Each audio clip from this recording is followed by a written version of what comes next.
Instagram sahifamni yuritishim uchun, mustaqil yuritishim uchun nima qilishim kerak? Mustaqil yuritish uchun ko'p narsa kerak emas sizga. Hammasini sanab o'taman. Undan oldin meni sahifamga obuna bo'lib qo'ying.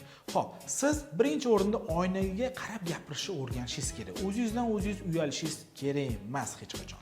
Ikkinchisi, sizda operatorskiy tushunchangiz bo'lishi kerak. Bu degani syomka qilishni bilishingiz kerak. Kamera olasiz, svetlar qo'yasiz, albatta mikrofon ham olish esingizdan chiqmas. Uchinchisi, sizda copywriting tajribasi bo'lishi kerak. Bu degani qo'ygan videolaringizni tagiga opisaniyasini yozishingiz kerak bo'ladi. To'rtinchisi, siz SMM-shik bo'lishingiz kerak. Kunlik davrida har kunlik storieslarni qiziqtirib, auditoriya ko'radigan darajada storieslarni qo'yib borishingiz kerak bo'ladi. Beshinchisi, siz targetolog bo'lishingiz kerak. Facebook orqali professional darajada reklamalarni yoqishingiz kerak bo'ladi.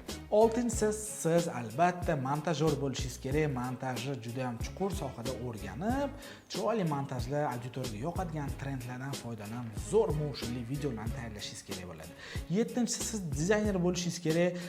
Qo'ygan videolaringiz ustiga obloshkalarni qo'yib borishingiz uchun.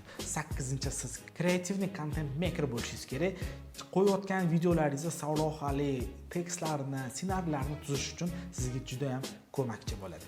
9-inchisi, hech qachon sizda motivatsiya o'lish kerak emas.